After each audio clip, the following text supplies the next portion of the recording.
살아계신 하나님 아버지, 우리 은혜 찬양대의 찬양을 받아주니 감사를 드립니다. 또한 우리의 예배와 기도와 찬송을 받아주신 줄을 믿습니다. 오늘 이 시간 주님 앞에 예배드리는 영혼들에게 하나님의 은혜와 말씀의 은혜를 더하여 주시옵소서. 오늘도 오직 말씀만이 기억되기를 원합니다. 이 말씀은 살아 운동력 있어 숨쉬어 우리의 모든 골수와 모든 것을 찔러 쪼개기까지 하며 우리의 모든 것을 해부하시는 그 하나님의 말씀을 경험케 하여 주시옵소서. 감사드리며 예수님의 이름으로 기도합니다. 아멘. 할렐루야. 네, 할렐루야. 네, 오늘도 많은 분들 함께 참석했습니다. 점점 조금씩 성도님들이 계속 오시는 것 같은데 요즘에 인사드리면 모르는 분들도 계세요. 그래서 서로 인사 나눌 때에 우리가 몰라도 서로 축복합니다. 당신 하나님의 아들이고 딸입니다. 오늘 이 스승의 주일을 맞아서 함께 진정한 배움이 되려면 이란 제하의 말씀을 전하겠습니다. 여러분들, 진정한 배움을 이루려면 두 가지가 필요합니다. 먼저 첫째는 좋은 스승을 만나야 됩니다. 그렇죠? 우리도 살면서 좋은 선생님을 만났기에 우리가 바르게 자랄 수 있었고 또 우리가 또 잘못된 길로 빠지지 않았던 것 같아요. 제가 이제 고등학교 때에 늘 이렇게 말씀하시는 선생님이 계셨어요. 너희들은 잘 될 거야. 부모님의 말도 그러하겠지만 그러한 부모님의 말을 못 듣는 아이들도 심지어는 선생님의 그런 가르침 가운데에 바른 길로 자라가곤 합니다.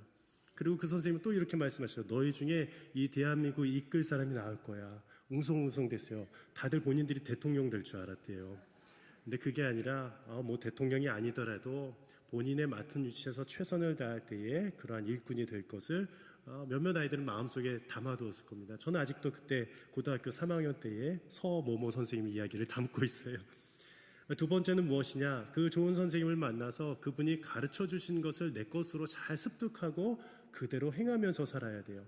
여러분들, 선생님이 계신데 그것을 잘 가르쳐 주셨는데 선생님의 말씀이 정말 존경하고 그것이 맞다고 생각하면 그대로 살아야 되지 않겠습니까? 그런데 그렇게 살아가지 못하는 학생들도 있고 자녀들도 있을 수 있다는 겁니다.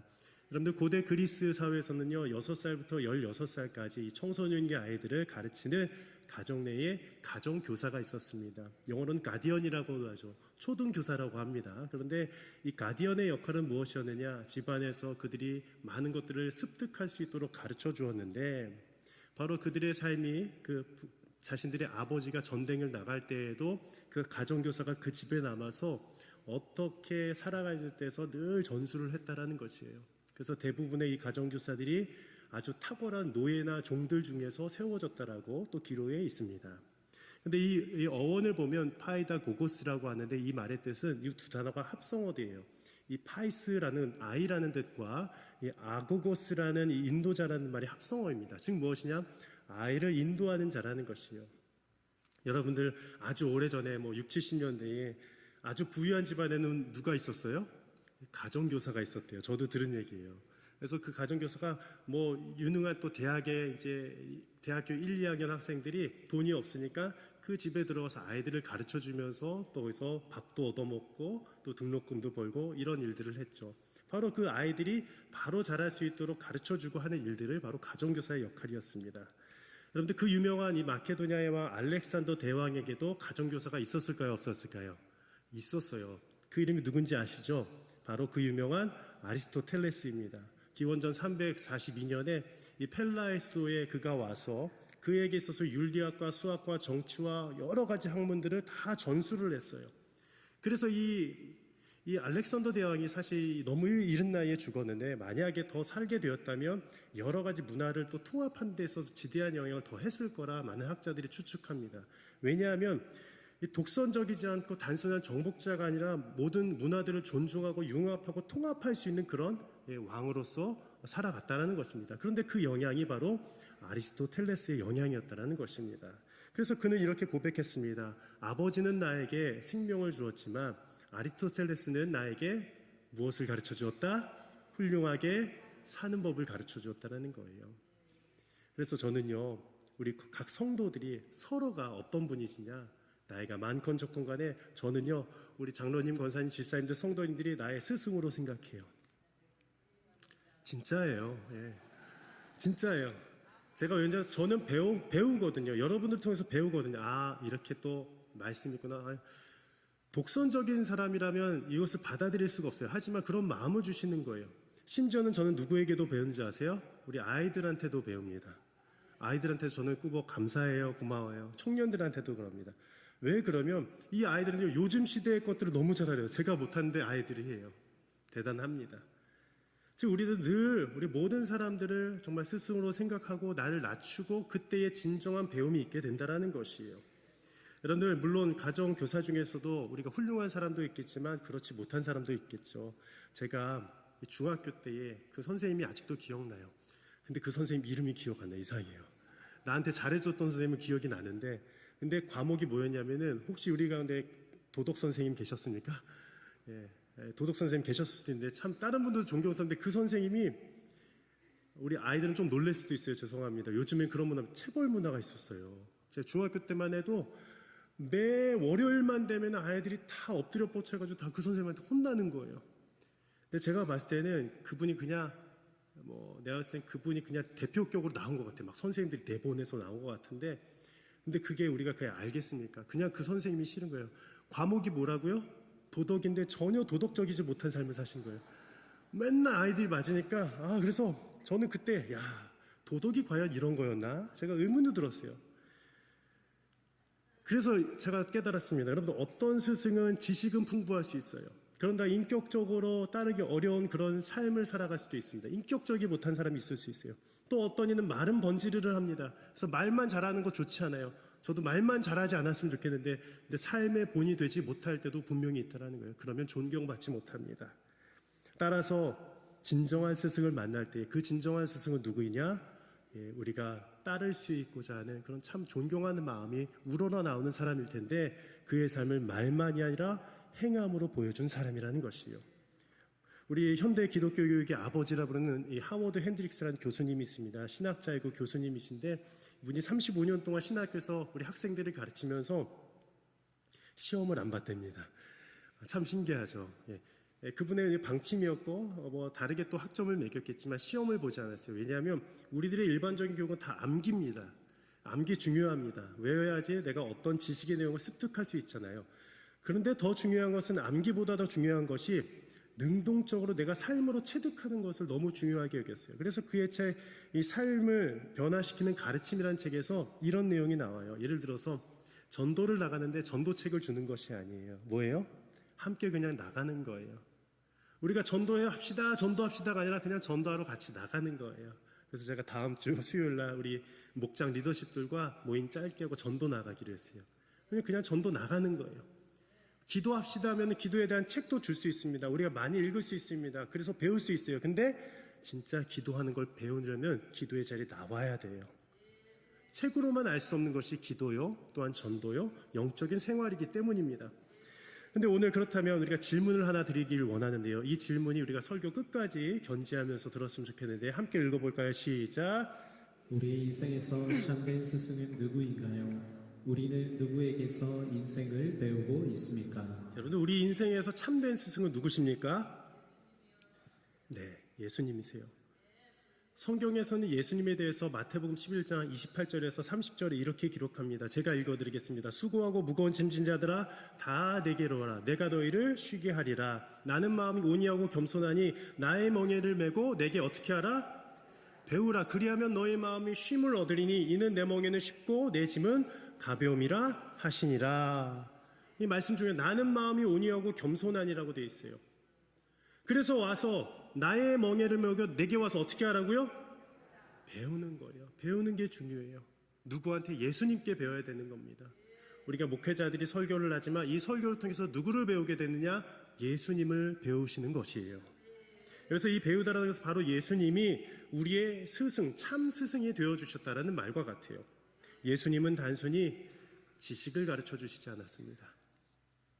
여러분들 우리가 지식 전달도 너무 중요해요. 이 날리지라고 하죠. 날리지. 죄송합니다. 이 영어가 좀 투박하게 날리지라고 하는데 이 지식을 전하는 것도 너무 중요해요. 1 더하기 1이 2라는 걸 알려주는 것도 중요해요. 셈하는 것도 중요하고 우리가 단어가 철자가 어떤 건지 가르쳐주는 것도 중요합니다.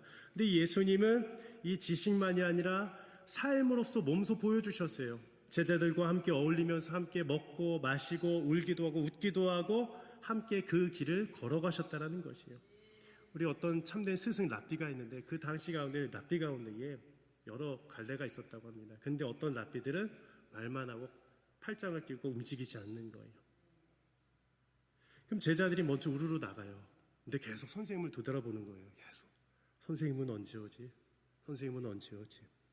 그런데 한 스승은 어떠냐? 먼저 아이들 앞에서 먼저 걸어가시는 거예요. 그게 바로 예수님이셨어요. 예수님이요, 말만 하고 맨 뒤에 쫓아가신 것이 아니라 먼저 가신 분이 예수님인 줄 믿습니다. 그래서 우리가 배울 바가 있다는 거예요. 이 말씀이 그렇게 귀한 것이에요. 그래서 주님은 우리에게도 동일하게 이렇게 말씀하시는 것 같습니다. 함께 읽어볼까요? 진짜예요.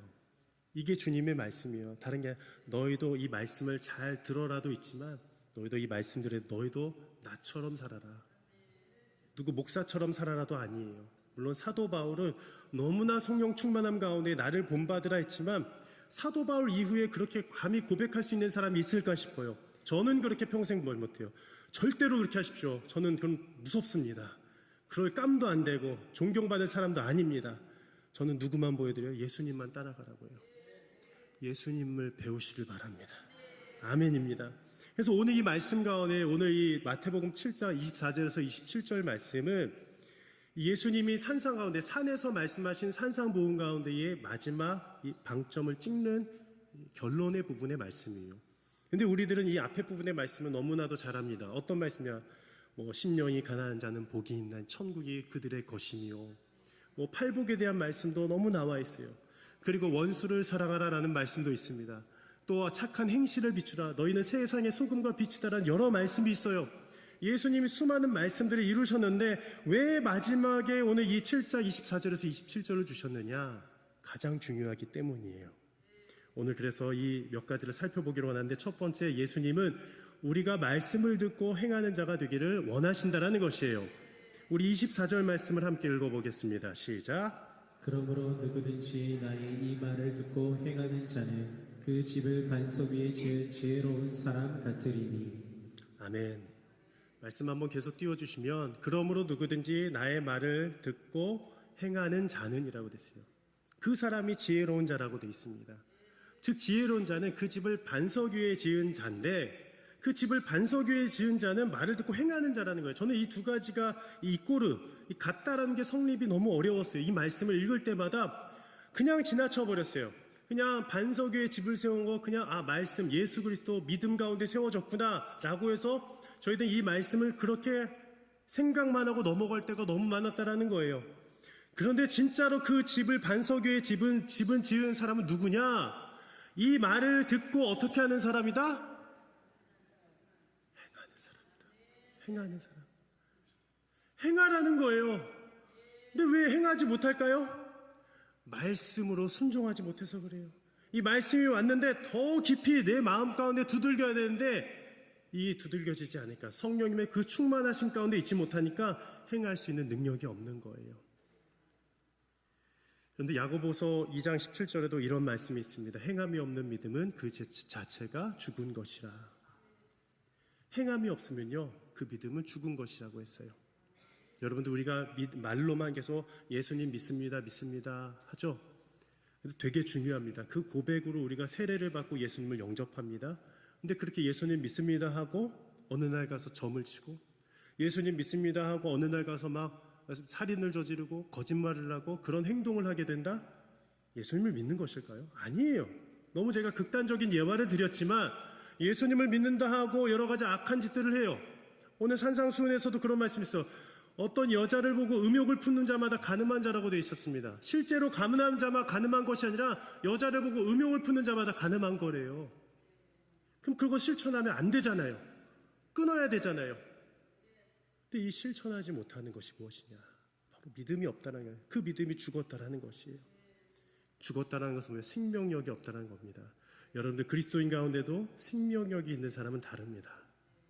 저는 우리 이 자리에 계신 분들은 그 생명력이 다 있는 분들인 줄을 믿습니다. 그러하기를 바랍니다. 우리 젊은 지체들도 그러하기를 바랍니다. 말씀을 듣고 행하십시오. 말씀을 듣고 행합시다. 작은 거라도 좋아요. 근데 제가 아까도 찬양대 아까 2부 찬양대 마치고 이렇게 기도를 드렸어요. 우리가 말씀을 주셨지만 그 말씀은 100% 완벽하게 다 어떻게 행할 수 있겠습니까? 우리가 율법 다 준수하고 그렇게 구약시대처럼 살라는 말이 아니에요. 그런데 하나둘씩 내가 이것을 살아가려고 몸부림치면서 성령 가운데서 기도하면서 그렇게 고민하면서 씨름하면서 살아가는 삶이 나한테 있느냐라는 것이에요. 오늘도 주님 우리들에게 도전을 주십니다. 말씀을 듣고 행하라. 지난번에 우리 부흥회 강사님이 오셨어요. 그리고 이 장 목사님께서 한 메시지를 주셨는데 그게 저에게도 큰 도전이 됐어요. 무엇이냐? 우리 현대인들은 설교 중독에 빠졌다. 많은 이들이 설교 많이 듣는 데잖아요. 이 목사님 설교 듣고 저 목사님 설교 듣고 또 듣습니다. 너무 좋아요. 은혜 많이 받아요. 그래서 휘안도 받고 힘을 얻어요. 내가 회복이 됐어요. 근데 거기까지 좋아요. 제가 그것을 부정하는 게 아닙니다. 그런데 회복이 됐으면 어떻게 돼요? 봉사의 자리로 나아가고 더 기도의 자리로 나아가고 더 말씀 읽는 자리로 나아가고 더 우리가 전도의 자리로 나아가고 말씀의 행동으로 그 주님 말씀하신 것을 더 깊숙이 들어와야 되는 것인데 이제 내가 평안해졌다고 이제 나만 좀 살만해졌다고 어떻게 해요? 이제 그 말씀이 안 들리는 거예요. 여러분들 이 질문을 한번 드려봤으면 좋겠습니다. 과연 나는 매주일 듣는 설교와 날마다 묵상하는 말씀을 실천하고 있는가라는 것이에요. 바라기는 이 자리에 계신 모든 분들이 함께 말씀을 듣고 꼭 하나씩은 꼭 실천하셨으면 좋겠어요. 그래서 오늘 제가 늘 매주마다 여기 나눔과 적용 질문을 이렇게 드리는데 아마 보는 분들이 얼마나 계실까 모르겠습니다. 꼭 좀 봐주세요. 한번 꼭 다시 한번 댁에 가셔서 한번 읽어보시길 바랍니다. 아마 안 읽으실 거예요. 제가 불쑥 나중에 가서 질문을 드리겠습니다. 권사님 읽어보셨어요?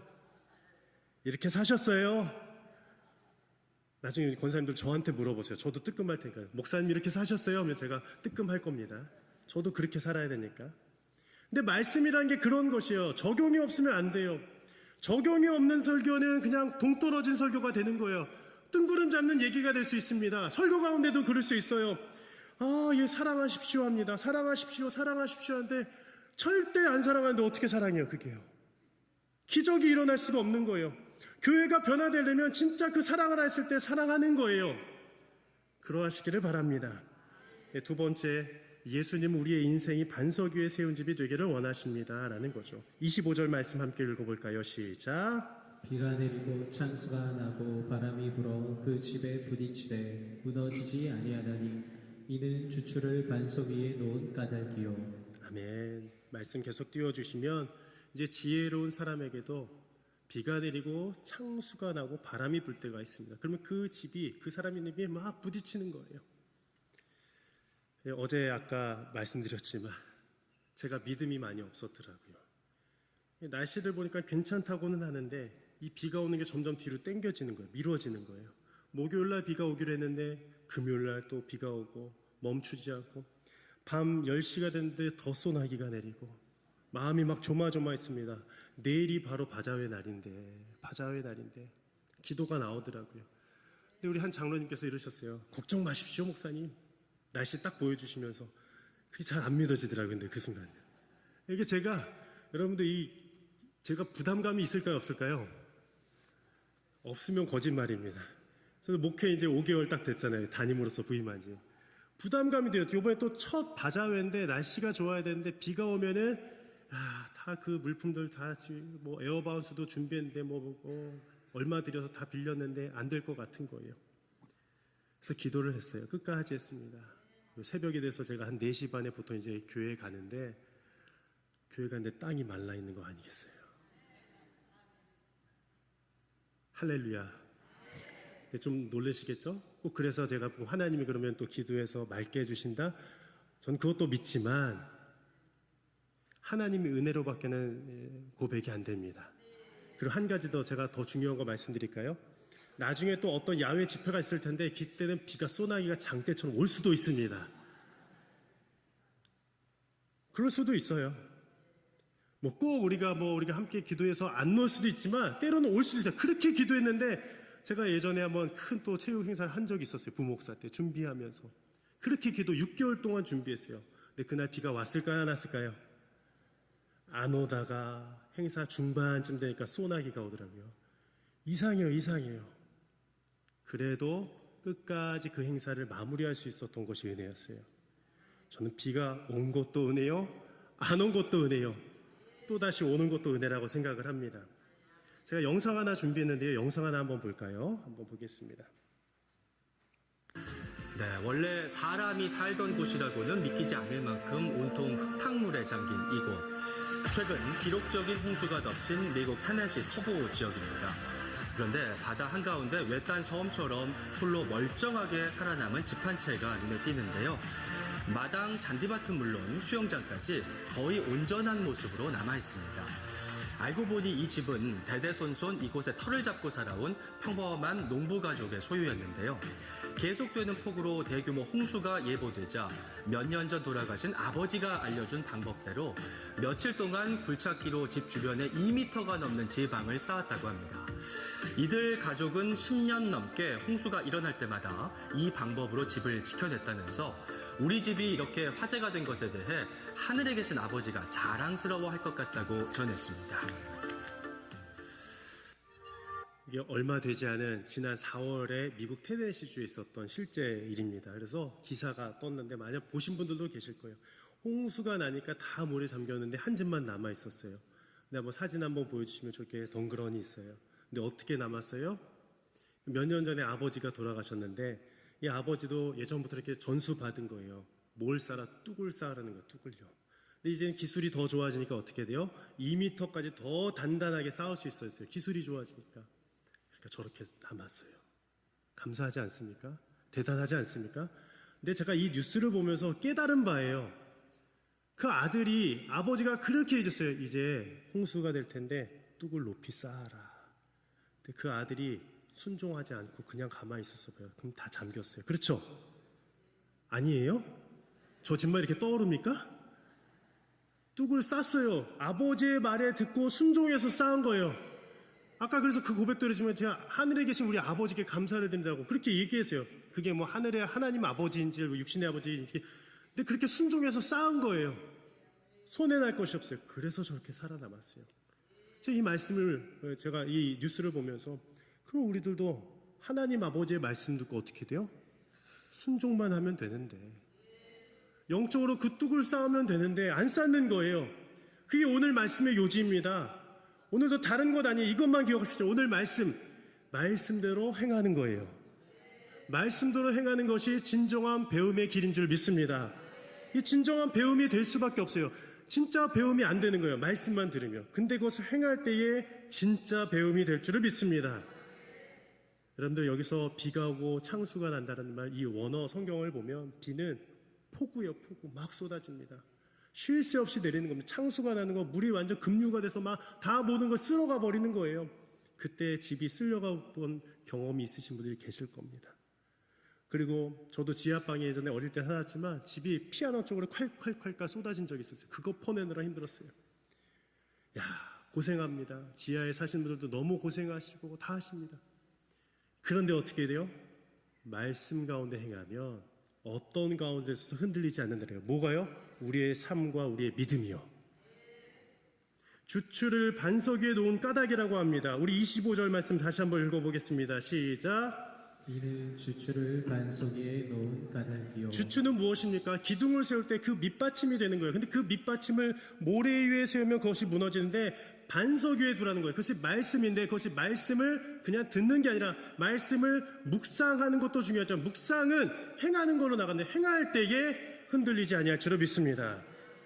그래서 질문 하나 마지막 더 드리겠습니다. 지금 내 인생은 무엇 위에 세워져 있습니까? 말씀을 듣는 데 세워져 있어요. 중요합니다. 그것도 시작 부분이에요. 말씀을 이제 듣고 묵상하는데요. 큐티합니다. 그것도 한번 어느 정도 단계까지 한 50%, 80%, 60% 됐어요. 100% 되려면 어떻게 될까요? 말씀을 하나 둘씩이라도 행할 때에. 저기 거지가 있어요. 거지한테 주기 싫잖아요. 저도 안 준 적 많았어요. 왜냐하면은 이 돈을 가지고 오히려 또 진짜 그런 얘기가 있었어요. 오히려 더 부자래요. 이게 돈을 모았는데 어떤 사람이 16억을 모았대요. 기사를 봤습니다. 태국에 있는 어떤 이 거지가 돈을 모아서 대단하더라고요. 근데 대부분의 거지들이 힘듭니다, 진짜로요. 그럼 그분에게 가서 줄 수 있는 거예요. 근데 요즘에는 카드만 써가지고 잔돈 없잖아요. 그래서 저는요 요즘에요 잔돈 가지고 다니기 운동합니다. 저희도 했으면 1,000원이라도 좋습니다. 그분들에게는 이게 빵 하나라도 사 먹을 수 있는 돈이 될 수 있는 거. 그 작은 거 하나 누가 할 수 있어요? 믿는 우리가 할 수 있는 거예요. 마지막으로 세 번째입니다. 함께 읽어볼까요? 시작.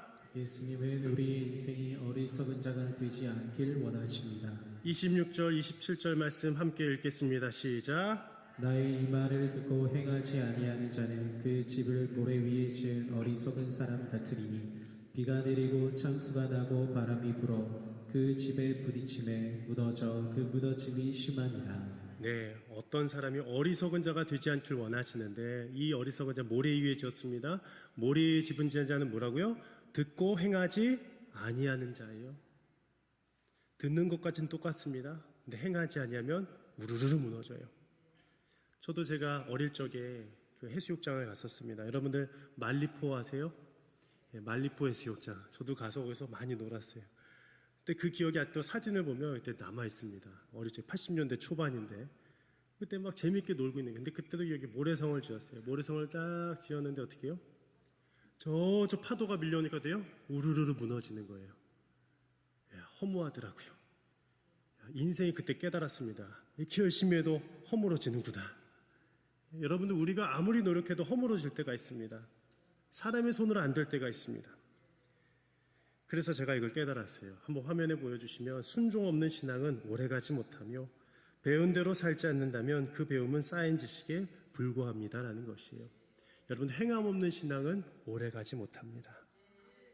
그래서 우리가 신앙에 뚝뚝 떨어지는 거예요. 시험 드는 거예요. 행하지 않아서. 내가 너무 중요한 거 알려드린 거예요. 말씀 하나라도 몸부림치면서 행하면요 그때 하나님이 더 역사하실 줄 믿어요.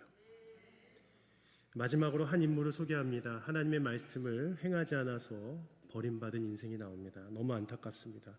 사무엘상 15장 말씀 가운데 보면 이 아말렉을 쳐서 진멸하라는 이 하나님의 말씀 가운데 순종하지 못한 바로 이스라엘의 초대왕 사울 왕이었습니다. 그는 하나님께서 다 진멸하라 했어요. 아무리 좋은 양과 소가 있을지라도 다 진멸했어요. 왜 그런지 아세요? 그 땅은 우상 숭배하는 자들로 가득 차 있었기 때문이었어요. 그 당시에는 그 법이 있을 수밖에 없었어요. 지금에서는 어떻게 그런 일들이 일어나겠습니까? 근데 그 구약에는 그럴 수밖에 없는 상황들이 너무 많았어요. 우리들 말하는 자연법도 없고 우리가 말하는 그런 법 자체도 없는 그런 더 정말 약탈과 정말 잔인함과 그런 것들이 이방 나라 가운데 있었습니다. 그래서 어떻게 했습니까? 그때 사울 왕을 통하여 그런 명령을 하셨는데 그때 순종하지 않아서 좋은 것들을 다 남겼어요. 좋은 양과 소들을 남겼어요. 그리고 나서 그런 것들을 자기의 것으로 삼았는데 사무엘 선지자가 와서 이야기합니다. 왜 불순종했습니까? 근데 그때마다 이 사울 왕은 변명하는 거예요. 이 백성이 그렇게 하라고 했어요. 이 백성이 그렇게 하라고 했어요. 그때의 사무엘 선지자가 이렇게 말씀했습니다. 제가 읽어드리겠습니다. 사무엘이 이르되 여호와께서 번제와 다른 제사를 그의 목소리를 청종하는 것을 좋아하심 같이 좋아하시겠나이까. 함께 읽어볼까요? 순종이 제사보다 낫고 듣는 것이 순양의 기름보다 나으니 이는 거역하는 것은 점치는 죄와 같고 완고한 것은 사신 우상에게 절하는 죄와 같음이라. 왕이 여호와의 말씀을 버렸으므로 여호와께서도 왕을 버려 왕이 되지 못하게 하셨나이다 하니. 예, 말씀 아까 순종이 무엇보다 낫다? 제사보다 낫다라는 거예요. 순종이요. 말씀을 행하는 것이 말씀을 행함이 중요하다는 거예요. 23절에 보면 더 중요합니다. 이는 거역하는 것은 근데 말씀을 행하지 않은 것은 무엇과 같다라고 되어 있습니까? 우리가 점 안 쳐도요. 내 마음대로 이 말씀대로 살지 않는 것은 점치는 것과 같다는 것이에요. 완고한 것은 말씀을 행하지 않는 것은 사신우상에게 절하는 죄와 같다는 거예요. 사신우상은 무엇입니까? 살아있는 얼라이브 그런 우상이 아니라 사신, 사악한 신, 우상, 사단과 마귀, 어둠의 권세에 절하는 것과 같다는 것이에요. 무엇이요? 말씀을 행하지 않는 것이요. 우리가 그래서 말씀을 듣는 데서만 만족하면 안 되는 거예요. 우리가 꿈의 숲교회를 세워나가기 위해서는 말씀에 순종하여 살아가야 될 줄을 믿습니다. 오늘 왜 이 말씀을 전했을까요? 너무 중요해서요. 우리가 하나님의 자녀가 되어야 됩니다. 그동안 하나님을 모르고 살아왔을 수도 있습니다. 그래서 우리들은 오래전에 하나님 만나 주셔서 이 자리에 앉아 있지 않습니까? 그래서 말씀을 많이 들었어요. 그렇다면 오늘도 말씀 하나는 꼭 남아야 되지 않겠습니까? 그 말씀으로 회복이 일어나기를 바랍니다. 우리 함께 기도하겠습니다. 살아계신 하나님 아버지, 감사합니다. 오늘도 우리들에게 말씀을 허락하여 주셔서 감사합니다.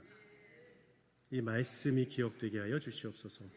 살아계신 우리 예수 그리스도의 친히 전하신 말씀임을 우리가 기억합니다. 그런데 산상수훈의 모든 말씀을 우리가 참으로 지키기를 원하는데 그냥 말씀만 듣고 은혜만 받고 그냥 살아갈 때가 너무나 많았습니다. 주여 도와주셔서 하나라도 지킬 수 있는 그런 믿음의 삶을 살아가게 하여 주시옵소서. 무엇보다 사랑하라 했는데 교회가 사랑하지 않고 다투고 싸울 때가 있습니다.